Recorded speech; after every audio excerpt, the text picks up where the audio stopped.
Direct selection tool, default shortcut এ। ইলাস্ট্রেটরে যে সকল টুলের নিচে এরকম অ্যারো সাইন রয়েছে, আপনি যদি এদের উপর রাইট ক্লিক করেন তাহলে দেখবেন এদের নিচে আরও একাধিক টুল গ্রুপ বা সেট আকারে রয়েছে। এই সকল টুলের কাজ সিমিলার হওয়ার কারণে এদেরকে একত্রে গ্রুপ বা সেট আকারে দেওয়া হয়েছে। সো আপনি যদি কোনো টুলকে খুঁজে না পান, সেটা গ্রুপ বা সেট আকারে অন্য কোনো টুলের নিচে রয়েছে। ইলাস্ট্রেটর একটা vector base software. Vector file mathematical ইকুয়েশনের মাধ্যমে আনলিমিটেড টাইম পর্যন্ত বড় ছোট হতে পারে উইদাউট লুজিং এনি কোয়ালিটি। ইলাস্ট্রেটরের প্রত্যেকটা শেপ অসংখ্য অ্যাঙ্কর পয়েন্ট দ্বারা গঠিত। আমি ডিরেক্ট সিলেকশন টুল দিয়ে এই রেক্টেঙ্গেলটাকে যদি সিলেক্ট করি তাহলে দেখেন 4 কর্নারে 4টা অ্যাঙ্কর পয়েন্ট স্পষ্ট বোঝা যাচ্ছে।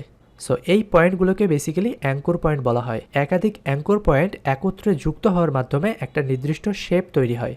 একাধিক অ্যাঙ্কর পয়েন্ট যুক্ত হওয়ার মাধ্যমে যে রাস্তাটা বা বর্ডারটা তৈরি হয়, এটাকে আমরা ইলাস্ট্রেটরের ভাষায় পাথ বলে থাকি।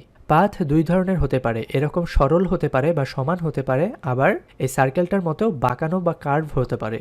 যেসব শেপ কার্ভ বা বাঁকানো আকৃতির হয়ে থাকে, সেই শেপগুলোতে যদি আপনি ডিরেক্ট সিলেকশন দিয়ে কোনো অ্যাঙ্কর পয়েন্ট সিলেক্ট করেন তাহলে দেখবেন সেই অ্যাঙ্কর পয়েন্টের সাথে এরকম হ্যান্ডেল থাকে।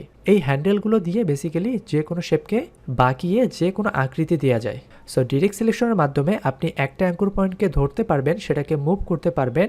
আপনি চাইলে একাধিক অ্যাঙ্কর পয়েন্টকেও ধরতে পারেন, একাধিক অ্যাঙ্কর পয়েন্টকে মুভ করতে পারবেন, হ্যান্ডেলগুলো দিয়ে যে কোনো আকৃতি দিতে পারবেন যে কোনো শেপকে। ইভেন আপনি একটা অ্যাঙ্কর পয়েন্টকে সিলেক্ট করে একটা কর্নার রাউন্ড করতে পারবেন। এছাড়াও গ্রুপ থাকা অবস্থায় ইন্ডিভিজুয়াল এলিমেন্টকে আপনি সিলেক্ট করতে পারবেন এবং মুভ করতে পারবেন। ইভেন ক্লিপিং মার্কস থাকা অবস্থায় এর ভিতরে যে কোনো শেপকে আপনি সিলেক্ট করতে পারবেন এবং মুভ করতে পারবেন। এগুলোই বেসিক্যালি ডিরেক্ট সিলেকশন টুলের কাজ।